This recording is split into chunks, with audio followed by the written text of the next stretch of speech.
Being childlike has endless ROI, or return on investment, as does being energetically aware.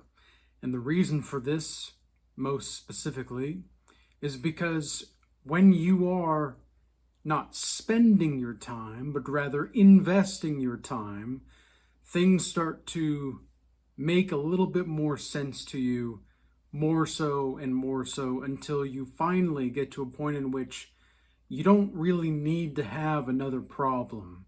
You don't really need to see something else or be something else or try to be another what or have a certain title. You can just live whatever it is that you need to live in the spirit of this time.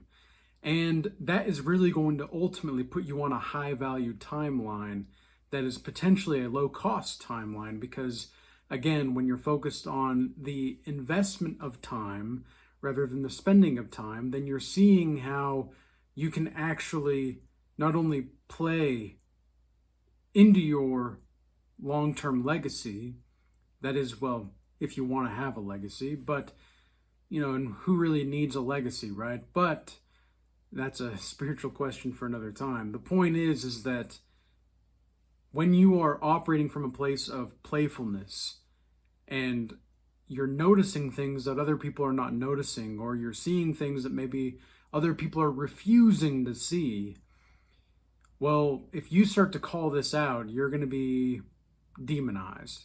And you're not crazy, you're just being demonized for noticing things that you're not supposed to notice. There's many things that are occurring in this mathematical construct that we live in, and the only antidote is to radically be authentic. The only antidote is to empower yourself into being authentic and having this form of authenticity and this radiation of authenticity flowing and emanating from you to such a degree that people who are no longer able to recognize you, the reason why they're not able to recognize you is because they don't understand you anymore, or rather understand you. They don't understand or understand you anymore. They do not have a relationship to the soul of existence. They have a relationship to ideas and concepts, thinking that there's something else that they're really not. And when you start to be unattached to different modes of being or modalities of life, these things are going to suddenly make much more sense to you, because you're no longer aiming to be anything anymore. You're just being and letting your investment of life give back to you, because that's really what this life is. I mean, the universe has this amazing ability to give back to you when you just choose to give. And if you're not willing to bet on yourself or go all in on anything, you're not really playing the game, I don't think. I don't think you're really understanding, or rather understanding, once again, what it means to play the game. And when you do go all in, you're going to be demonized. And you're going to be demonized not because you should be wanting to be a victim, but because that's just a byproduct of being true in this fake reality. And it's not something to be martyred. Like, being a martyr is not something that maybe you ought to aspire to be. Just be energetically aware. You don't need to be martyred in order to have fulfillment in life. And I think this is one of the reasons why people, they idolize their own image of Christ, for example, rather than seeing the message behind what Christ was saying and embodying the teachings. They're seeing, because they want to have something external to be like, oh, that's it. It's like, well, no, that's not it. It's not that Jesus Christ is a negative being of sorts. That's not what I'm saying at all. What I'm saying is that although I revere the teachings of Christ, I don't think that idolizing the hippie Jesus version or the idolization of the martyrdom or the cross. Yeah, like, why exactly is it that some people are so infatuated with the suffering of Christ, right? Like, they want to see the blood of Christ and the passion of Christ, right? And even if you've ever seen the movie The Passion of Christ, like, it's hard to watch, right? Because it's very violent, but yet that was one of the most successful religious movies of all time. And one of the reasons I genuinely think is behind that is because there's a part of us that genuinely likes to see the suffering of other people.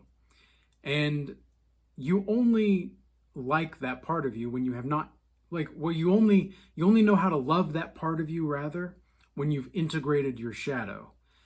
And when you've integrated your shadow, you're going to be the projection of many other people's shadow or their very dark versions of their fantasies, etc. And when you've been able to, as Jordan Peterson would say, grow some teeth, when you have some teeth to grow, then you're going to, yeah, be demonized. But do not let yourself be martyred in this fashion. I mean, it seems to me that men specifically tend to want to talk about a few things. They want to talk about women, the doom and gloom, and then how much of a victim they are to this life. I mean, it's just ridiculous. And then on the flip side, women, I would say, they want to talk about perhaps three things as well. They want to talk about victimhood, number one. And number two, they want to talk about gossip. And number three, they want to talk about themselves being the victim of the gossip. I think that's all that they care to talk about, really. And I'm speaking generally here because, of course, generalizations are generalizations for a reason. I can understand and understand the proclivity that people would have to turn away from generalizations, but the point is that they're generalizations for a reason. They're general realizations about the ways in which most people or things or situations operate. And there's nothing really inherently wrong about this. There's nothing really inherently right about this. It just is what it is. And so when we move forward in the pattern recognition, for example, the little hats, the little hat people, when we notice the little hat people doing the little hat people things, we're not supposed to notice the little hat people doing the little hat people things, because that would mean that, well, we start to see, and I'm not saying that it's all them, right? It's all them, but what I'm saying is the powers that be in the infrastructure of this mathematical construct, the powers that be in which the people generally, and this is where the generalizations come into play, they generally perceive the power to be coming from certain places. Those same powers are being manipulated by a select few groups, such as the little hat people, or certain families that have been around for thousands of years, and maybe just the last few centuries specifically. But we have to recognize that there's something much bigger going on at play here, but that doesn't mean we need to get caught up involved into it. Okay? Live your life. You don't need to focus on things that are not pertaining to your own relationship to the soul of existence. Why on earth, and that's kind of a funny phrase, right? Why on earth would you do this, right? Why on earth, in which we can only truly concern ourselves with our immediate surroundings, why on earth would you choose to concern yourself with things going on around the world that you have no ability to influence or control immediately at all? Whereas in your immediate environment, you have all of the control and ability to immediately influence your environment for the better. You see, I don't think that there's many people who are actually recognizing the ineptitudes of their own perceptions of reality and their own perceptions of truth. In fact, I would say most people would be appalled to learn the truth about their own perceptions of truth. And the reason that I say this is because I myself cringe at the past Thaddeus who perceived life in such a way that when I look back, I think to myself, what a little bitch. What a little bitch that it was to perceive the reality that he lives in such a particular way that degrades himself, that demoralizes himself, that no matter how he looks at it, he is the problem, and he is the problem, and he's the problem, and everywhere and everyone else is the issue except for him. Now, I've never consciously thought that, really, right? It was always subconscious. It was always subconscious, and this promotion of the victim mentality in both women and men have become so modernized and accepted in that modernization that and normalized that we don't even see it. In fact, novelty in of itself has become somewhat of a banality, and yet that same novelty is actually normalcy. You know, the normality that we ought to have and experience as people who are spiritual beings, who are interdimensional beings that are moving forth in this physical domain and expanding consciousness, expanding ourselves, and aiming to live the truth and let die what is false, because we have this form of artistic life and expression yearning to express itself, and we are energies dancing with itself in this magnificent universe that doesn't have to be so dark and gloomy, and yet we are perceiving this to be the case because we are addicted to our own demise. We are addicted to the fear. We are addicted to the trauma.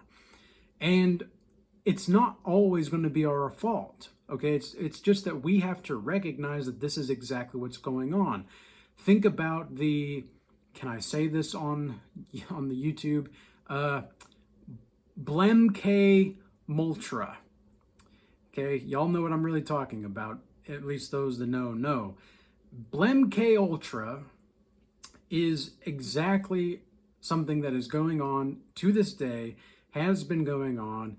And if you think that it's not going on, well, then I would encourage you either to do research into the origins of it and the types of files that you can find with relation to that particular topic, and see where it leads you to understand and rather understand the own understanding of how crazy our leaders really are, and how this has been going on for many a time, and you're not crazy for recognizing the patterns that are going on that other people refuse to acknowledge.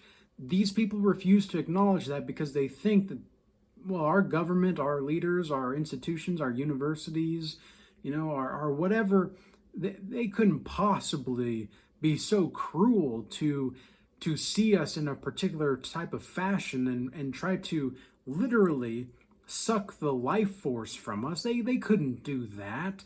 Oh, no, they couldn't do. I guarantee you will be very, very surprised if this is your mentality. Because I'm not surprised about anything anymore. I'm just, like, that's the thing, right? Another day, another crazy moment in the Matrix, right? Like, it's just, the Matrix, whatever, the mathematical construct, whatever you want to call it, is so profound in its totality that it's actually not that profound. It's the same type of thing, except for a mirrored image of that within the soul of existence. The soul of existence, God, the source of life, whatever it is that you want to call it again, is so profound in such an opposite way of the Matrix and the demiurge that this whole existence is so cool. It's so powerful, and God is so amazing and so awesome that there can be so many different forms of expression to seek that essence of godliness, and yet they can all contradict each other, seemingly, and yet they can all be right, seemingly. This is what I mean when I say our perceptions of truth are going to be the most true and authentic things. And for recognizing these things, for understanding the understanding of these things, you will be demonized. And again, it's not to say that you ought to revel in this martyrdom. It's not to say that you ought to see that oh, this is the aim that I'm achieving. Because some Christians, for example, and this is one of the reasons why I never adhered to Christianity, but at one point in time I claimed to have followed Christ, and now I don't necessarily say that I follow Christ anymore. It's not that I don't revere Christ. It's not that I don't respect Christ. It's that I'm just choosing to embody the teachings, because I can't truly verify that Jesus Christ was God in the flesh and the only God in the flesh, right? I can't truly verify that. And you might have faith that that's the case, and that's great. You know, more power to you. If that's going to produce better outcomes for your life, that's great. For myself, it wasn't producing the type of outcomes that I wanted. And ultimately, in this mathematical construct that we live in, we have to judge things based off of what is going on and what is happening within the actions that we're taking, rather than, you know, what we want to or intend to happen. Because you can intend great things, but if you don't actually follow through in a certain way, this is why you have to be energetically aware. For example, I've had people reach out to me in the past where they want to do one-on-ones, or they want to do the Godlike Master. They want to join the RCA, like the Regal Academy that I have, right? They want to join these things, or they want to do these things. And then when I start talking to them, it seems as though energetically they just want to talk to me. They just want my time. They just want my energy, because they feel like they can relate to me. They feel like, oh, this is someone that, oh, I have a connection with, even though you don't know me and I don't know you. You know, there's this sense of artificial connectedness that is taking place. And again, once you notice these things, you're going to start to notice that maybe you're not who you thought you were, and notice that maybe you're not who you think you are. And that can be very destabilizing to an individual if they consider the fact, or the possibility, maybe not the fact, but the possibility that they themselves are confined to their own perceptions of reality. They themselves are confined to their own perceptions of the truth, and they can only act. This is why living the truth and let dying what is false is an actual art.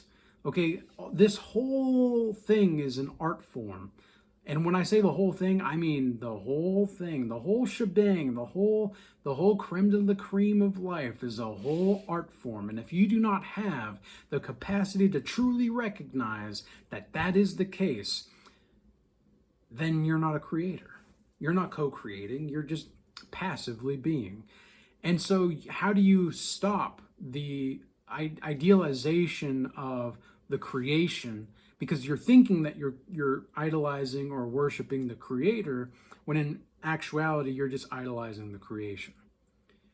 When you're passive, when you're not doing things to develop your relationship to the soul of existence, like most people do, you're not actually doing anything. But when you are noticing the patterns, when you are doing something about this, when you're choosing to act, even if you stumble toward the light, that is going to be ultimately the reflection of your own character. And so with all that being said, I hope that this message was useful and insightful for you. I hope that you all stay blessed. Peace, and until next time.